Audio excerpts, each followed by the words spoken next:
South Coast track is really remote. Even when you're 4 days through the trip, you're still 5 more days from the end of the trip. There's nothing between you and Antarctica, and that's pretty special.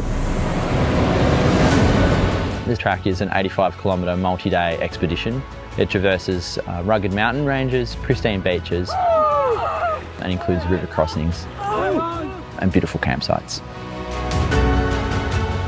We provide a variety of equipment, predominantly Australian-made and targeted for specifically southwest Tassie and the Tasmanian conditions.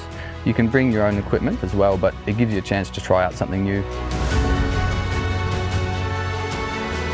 The flight in was quite special. It was a really spectacular topographical display of where we were going to walk.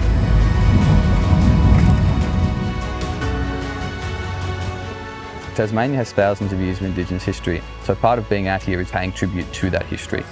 The South Coast Track follows the footsteps of the Indigenous people of the area and then was cut in 1905 by Europeans to allow shipwrecked seafarers to escape the southwest coast. And in the very distance over there, that's actually Precipitous Bluff. Jesse and Oscar, the guides, their knowledge is very good, very easy to get on with. They're both brilliant. They are incredible professionals at what they do, and I feel quite lucky to have been on this particular trip with them. We travel through some of the world's most unique and fragile ecosystems. We like to educate guests on how to travel through that environment and leave no trace as they go through.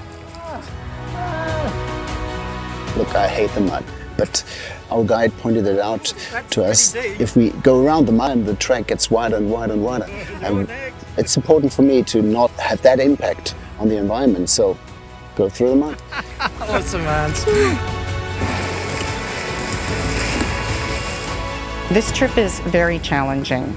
I think you get the most enjoyment if you're well-trained, well-prepared, ready for anything. So the South Coast Track is a step up from some of our other trips in Tassie. We provide comprehensive training plans so that you can guarantee you are fit enough to complete the track comfortably. Age isn't a barrier. I was 63 when I did my first one. I'm 67 now, and this is now my third one. I really, really enjoy it.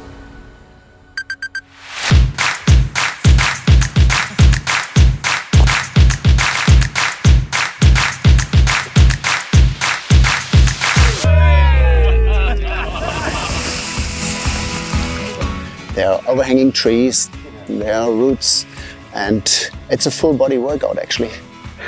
There's times you're turning into an orangutan, travelling through the rainforest, leaning off trees and using all 4 limbs to get down a descent. The quality of food's been outstanding. Ordinarily I'd be eating dehydrated meals, but yesterday for lunch, after ascending the Ironbound Range, we had fresh tomato and cucumber, and it doesn't really get much better than that. The food on this trip is really good. We have food drops out here already, which means we're experiencing great meals every night. No one's going hungry.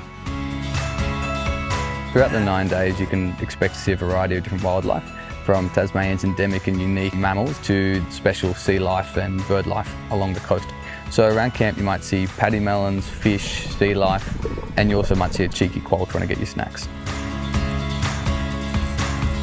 The reason to do a group tour was very simple. I wanted to be able to focus purely on my walking and my experience, and somebody else was providing me with food and direction and understanding and knowledge of this area. I chose to do the South Coast Track with a group because otherwise I would never have done it.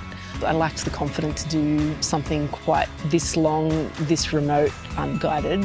I had some issues just with my foot leading up to the Ironbound Range, and I was a little worried about how I'd go on such a big day, but Jesse and Oscar were great taking care of that, and I barely noticed it on the day. I found it restoring and actually quite emotional to allow myself to sit in untouched wilderness. Amazing. They're rare places these days.